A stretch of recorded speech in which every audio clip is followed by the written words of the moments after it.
Et dans l'épisode d'aujourd'hui, entre autres choses, vous allez voir un robot humanoïde avec un visage extrêmement réaliste, capable de vous regarder, de vous écouter et de discuter avec vous en temps réel. En parallèle, les scientifiques tentent d'apprendre aux robots à accomplir une tâche autrefois jugée impossible, se souvenir de leurs actions récentes, apprendre de leurs propres erreurs et poursuivre des tâches complexes. En même temps, une start-up européenne essaie de réinventer complètement la façon dont les corps des robots sont fabriqués. Ils utilisent quelque chose qui ressemble beaucoup plus à un métier à tisser high-tech qu'à une chaîne de montage classique, mais les innovations ne s'arrêtent pas là. D'accord ? En Chine, un gigantesque système de transport urbain est en train de transformer toute une montagne en une sorte d'escalator colossal. Et à l'autre extrémité de l'échelle, des scientifiques viennent de créer un code QR si microscopique qu'il est plus petit que beaucoup de bactéries. Et il est capable d'ouvrir la voie à de nouvelles formes de stockage de données. Allons comprendre tout cela.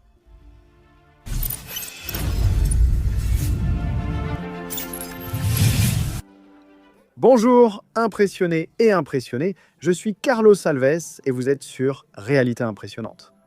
Une technologie déjà utilisée par de nombreux Brésiliens dans plus de 180 pays existe, Nomad.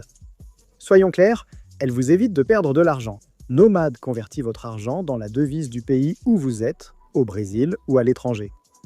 Ouvrez votre compte, en 5 minutes recevez la carte virtuelle, puis la carte physique. Voyagez, achetez en ligne ou souscrivez à des services numériques à l'étranger, sans frais cachés ni mauvaises surprises. Restez vigilants, d'accord ? Nomad a lancé sa propre carte SIM, et comme elle est internationale, vous ne l'activez qu'à votre arrivée à destination. Elle fonctionne sur Android et iOS, et vous offre une connexion Internet dans plus de 30 pays, et ceux qui sont nomades niveau PES de 1 à 4 reçoivent un Go, gratuit au niveau 5, l'Internet est illimité pendant 15 jours. Nomad offre $20 de cashback aux nouveaux clients ouvrant un compte maintenant avec le code RI20 lors de leur première opération de change. Ne perds pas de temps, ouvre ton compte via le lien en description ou dans le commentaire épinglé. Un code QR s'affiche aussi à l'écran. Profite de ton cashback et ne dépense plus inutilement. Et bien sûr, tu soutiens aussi Réalité Impressionnante pour continuer à t'apporter les technologies de pointe que tu aimes toujours voir. Tu m'aides, je t'aide, d'accord ? Depuis sa création, l'intelligence artificielle est restée enfermée derrière des écrans. C'est comme ça qu'on l'utilise, non ? Mais maintenant, elle commence à avoir un visage, quelque chose qui ne l'identifie pas vraiment comme un être. Une start-up de robotique basée à Shanghai, appelée Aheadform, vient de présenter au monde un nouveau robot humanoïde qui attire l'attention par son apparence, presque troublante de réalisme. Le modèle s'appelle Orange F1. Et la proposition de l'entreprise est de faire sortir l'intelligence artificielle des écrans pour la placer face à face avec nous, les êtres humains. L'Orange F1 possède un visage robotique extrêmement détaillé, qui a été développé pour permettre des interactions sociales, disons naturelles, avec des systèmes d'intelligence artificielle. Pour atteindre ce niveau de réalisme, les ingénieurs ont créé une structure avec une peau synthétique, bionique, et plus de 25 à 30 micromoteurs faciaux capables de reproduire les mouvements extrêmement subtils que notre visage effectue. Cela inclut le clignement des yeux, les micro-expressions, les sourires et les mouvements oculaires synchronisés, créant ainsi quelque chose de beaucoup plus proche de la communication humaine réelle. Mais l'apparence n'est que la moitié de cette histoire. Ces robots ont été conçus pour s'intégrer directement, y compris les modèles de langage et les systèmes de vision-langage, permettant aux robots de percevoir l'environnement qui l'entoure, de reconnaître les émotions humaines et de répondre avec une parole relativement naturelle. Lors d'une récente démonstration publiée par l'entreprise, les chercheurs ont montré comment cette interaction fonctionne en pratique. Dans l'expérience, F1 a été connecté à un modèle d'IA appelé Omni, un système capable de traiter la vision, l'audio et le langage, le tout simultanément et en temps réel. Contrairement au système traditionnel, appelé VRM, qui combine uniquement la vision et le texte, le modèle Omni permet une interaction multimodale complète. Cela signifie que le robot peut voir l'environnement, entendre les personnes, interpréter le contexte de la conversation et répondre avec une parole synchronisée, tout cela se produisant en direct pendant l'interaction humaine. En pratique, ce n'est pas seulement un chatbot avec un visage, d'accord, c'est une toute nouvelle forme d'interface. Enfin, l'intelligence artificielle cesse d'exister uniquement à l'intérieur des écrans. Et elle commence maintenant à se manifester à travers un corps robotique physique. Selon Aheadform, le F1 a été conçu précisément comme une plateforme de recherche pour l'avenir de l'intelligence artificielle incarnée, ouvrant la voie à une nouvelle génération d'interactions entre les humains et les machines. L'objectif final est de créer des robots capables de former des liens émotionnels avec les gens, Mais concevoir des robots capables de converser et d'exprimer des émotions n'est qu'une partie du défi. Dans notre monde physique, parler ne suffit pas, n'est-ce pas? Les robots doivent aussi agir, et c'est justement là qu'intervient une nouvelle technologie qui promet de redéfinir les robots et de leur donner ce qui leur a toujours manqué. Observez la main humaine quelques secondes. La mienne est bien humaine, je ne suis pas un robot, même si ça peut sembler ainsi. Vous remarquerez alors quelque chose d'impressionnant. Elle arrive à manipuler pratiquement n'importe quel objet du monde, y compris mon petit robot ici, que je dois vous montrer. Si je ne fais pas ça, je ne peux pas le mettre dans la description. Comme un produit à vendre, il est en vente sur Mercado Livre. Sur Shopee, vous pouvez aller jeter un coup d'œil. Celui-ci, c'est le Bad Robot. Eh bien, malgré tous les progrès de l'intelligence artificielle, beaucoup de robots sont encore incroyablement maladroits lorsqu'ils doivent manipuler des objets du monde réel. Ouvrir une boîte, tenir un outil ou saisir un objet délicat sans le casser reste un vrai défi pour les machines. Maintenant, une start-up américaine appelée Origami Robotics pense avoir trouvé un moyen de résoudre tout ce problème. L'entreprise a ainsi créé un système associant une main robotique très articulée à un gant intelligent porté par l'homme.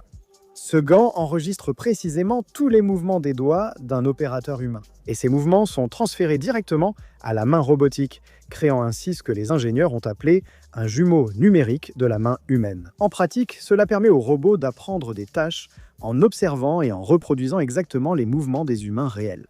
Selon les chercheurs, ce type d'approche résout l'un des plus grands obstacles de la robotique, les données d'entraînement. Pourquoi entraîner des robots avec des vidéos humaines produit-il souvent des données imprécises? Les simulations virtuelles échouent aussi fréquemment face au réel. Mais lorsque la main humaine et la main robotique possèdent pratiquement la même structure mécanique, les données capturées deviennent beaucoup plus précises. Origami Robotics vise à concevoir un modèle assurant la manipulation universelle d'objets. C'est-à-dire des robots capables d'interagir avec pratiquement n'importe quel objet qu'un être humain peut manipuler. Les premiers dispositifs de l'entreprise sont déjà envoyés aux laboratoires de recherche en intelligence artificielle. Parmi eux, les laboratoires d'Amazon qui sont intéressés à utiliser cette technologie pour rendre les robots beaucoup plus habiles. Il existe un autre problème, encore plus profond, dans la robotique moderne. Même si les robots manipulent les objets avec précision, ils peinent encore à se souvenir de leurs actions. Pour la grande majorité, les robots actuels fonctionnent avec une mémoire qui ressemble presque à celle d'un poisson rouge. Ils peuvent traiter des images, des informations, et tout cela ne dure que quelques secondes. Mais rapidement, ils perdent le contexte de ce qu'ils étaient en train de faire. Cela limite beaucoup le type de tâches et ce que les machines peuvent réellement accomplir. La plupart des robots peuvent effectuer des actions rapides. Mais les tâches plus longues, comme organiser une cuisine, préparer de la nourriture ou réaliser une séquence d'étapes complexes, ont toujours été un défi. Une entreprise nommée Intelligence Physique a dévoilé une nouvelle architecture d'IA susceptible de transformer la situation. La technologie a été baptisée Mémoire embarquée multi-échelle, ou simplement MEN. L'idée est de permettre aux robots de rester concentrés sur une tâche pendant jusqu'à 15 minutes. Ils se souviennent ainsi de ce qu'ils ont déjà fait et de ce qu'ils doivent encore accomplir. Pour cela, le système utilise deux types de mémoire différents. D'abord, la mémoire visuelle à court terme, qui est basée sur la vidéo. Ce système permet aux robots de se souvenir des détails récents de l'environnement.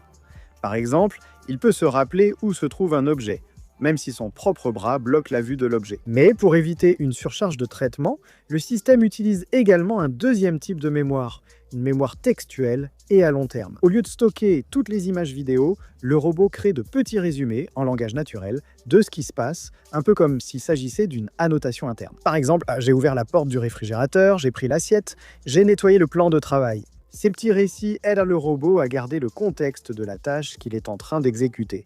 Et cela apporte un avantage très important, la capacité d'apprendre de ses propres erreurs. C'est quelque chose que certains êtres humains n'arrivent toujours pas à faire, n'est-ce pas? Eh bien, lors d'un test présenté par les chercheurs, un robot a essayé de saisir un objet et a échoué lors de la première tentative. Mais comme il se souvenait de son erreur récente, il a automatiquement ajusté sa stratégie lors de la deuxième tentative. Et il a réussi à accomplir l'action sans problème. Ce type d'adaptation est crucial pour les tâches réelles. Pour les chercheurs, cette mémoire pourrait rapprocher les robots du monde réel et de notre travail. Eh bien, si les robots deviennent de plus en plus intelligents, alors une autre question inévitable se pose. Comment construire des corps robotiques complexes capables de suivre toute cette nouvelle intelligence artificielle qui arrive? Voyons cela maintenant, allons-y. Il y a un problème qui freine l'évolution des robots depuis déjà quelques décennies. Construire le corps de ces machines, créer des mains robotiques avec une dextérité similaire à celle des humains, par exemple, peut exiger des centaines de petites pièces mécaniques, de minuscules vis, des câbles, des roulements, des articulations délicates, le tout assemblé manuellement dans un processus lent, coûteux et extrêmement complexe. Maintenant, une start-up hongroise pense avoir trouvé une solution assez radicale à ce type de problème. L'entreprise Allonix, basée à Budapest, vient de lever 7,2 millions de dollars d'investissement pour développer une nouvelle façon de fabriquer les corps robotiques. Et l'idée de ces gars, c'est qu'au lieu d'assembler les robots pièce par pièce, la technologie de l'entreprise tisse littéralement les membres robotiques, comme s'il s'agissait d'un tissu. Le système, appelé tressage de tissu 3D, fonctionne de manière similaire à un métier à tisser industriel de haute technologie. D'abord, une structure squelettique de base est placée dans la machine, puis des fibres à haute résistance, des élastiques, des tendons artificiels et même des câbles de capteurs sont automatiquement tressés autour de cette structure. Le résultat est un composant robotique pratiquement complet, une pièce unique, flexible et structurellement résistante. D'après l'entreprise, cette méthode supprime le besoin de centaines de pièces distinctes. Un fichier numérique passe d'un projet CAO à un prototype fonctionnel en quelques heures, alors qu'il faudrait normalement plusieurs semaines. Les nouvelles machines de l'entreprise sont déjà 5 fois plus rapides que les premiers prototypes, même avec les méthodes traditionnelles. Et l'objectif d'Allonix n'est pas nécessairement de créer ses propres robots. L'entreprise veut devenir une sorte d'infrastructure de fabrication pour toute l'industrie de la robotique. Les entreprises pourraient concevoir leurs robots sur la plateforme d'Allonix, tandis que la start-up fabriquerait les corps robotiques. Et tandis que certaines entreprises réinventent la façon dont les robots sont construits, d'autres élargissent les domaines où ces machines peuvent travailler. Le fond océanique demeure un des milieux les plus hostiles de la planète. Une pression écrasante, une obscurité totale et des environnements complexes font que la plupart des opérations sous-marines dépendent d'équipements hautement spécialisés. L'américaine a choisi d'élever cette technologie. L'entreprise de Houston a dévoilé un robot sous-marin pouvant fonctionner en continu jusqu'à 30 jours au fond de la mer. L'équipement a été baptisé Momentum Electric HOVE, HOVE étant le sigle pour véhicule opéré à distance. Ces machines servent couramment à inspecter les infrastructures sous-marines, entretenir les plateformes, construire en eau profonde et soutenir le forage. Mais ce nouveau modèle de robot a été conçu avec une approche un peu différente. Le Momentum utilise une propulsion 100% électrique, améliorant l'efficacité énergétique et diminuant la maintenance, contrairement au système hydraulique traditionnel. Selon l'entreprise, cela permet au robot de rester en fonctionnement pendant des périodes beaucoup plus longues. L'autre point fort est sa capacité d'adaptation. Le véhicule possède un système modulaire et des capteurs plug and play, facilitant l'installation rapide de nouveaux outils par les techniciens. En plus des manipulateurs ou des capteurs, selon la mission, il dispose également d'un système de vision avancé à 360 degrés, offrant aux opérateurs humains une perception complète de l'environnement sous-marin. Mais toutes les grandes innovations technologiques ne se produisent pas uniquement dans les laboratoires ou au fond de la mer. Dans certaines parties du monde, l'ingénierie transforme complètement la façon dont nous, les êtres humains, et les villes dans lesquelles nous vivons, pouvons fonctionner d'une manière un peu plus agréable pour nous. Et un exemple impressionnant de cela vient d'apparaître là-bas, en Chine, là ou là-bas. Je pense que c'est là-bas, ça dépend d'où vous regardez la vidéo, n'est-ce pas? Non. Connue sous le nom de Ville de la Montagne, cette gigantesque métropole chinoise a été construite sur des falaises, des vallées et des pentes abruptes. Là-bas, se déplacer d'un quartier à l'autre signifie souvent monter ou descendre des centaines de mètres de hauteur. Pour de nombreux habitants du comté de Yushan, par exemple, des tâches simples du quotidien ont toujours nécessité de longues marches sur des routes étroites et des pentes très raides. Parfois, une montée durait plus d'1 heure. Maintenant, tout a changé. Là-bas, la ville vient d'inaugurer un système vraiment impressionnant, connu sous le nom d'escalator de la déesse Yushan. Avec ses 905 mètres de long, elle est devenue l'escalator en plein air le plus long du monde. Mais le projet va bien au-delà d'un simple escalator. En réalité, il s'agit d'un réseau complexe de transport vertical qui suit le contour naturel de la montagne. Le système comprend 21 escalators, 8 ascenseurs, 4 tapis roulants et plusieurs passerelles pour piétons. Ensemble, ces structures relient différents niveaux de la ville le long d'un parcours qui atteint 242 mètres de hauteur. C'est à peu près l'équivalent d'un immeuble de 80 étages. Le plus intéressant, c'est que tout le projet a été conçu pour suivre la forme de la montagne, au lieu de contourner la pente de manière artificielle.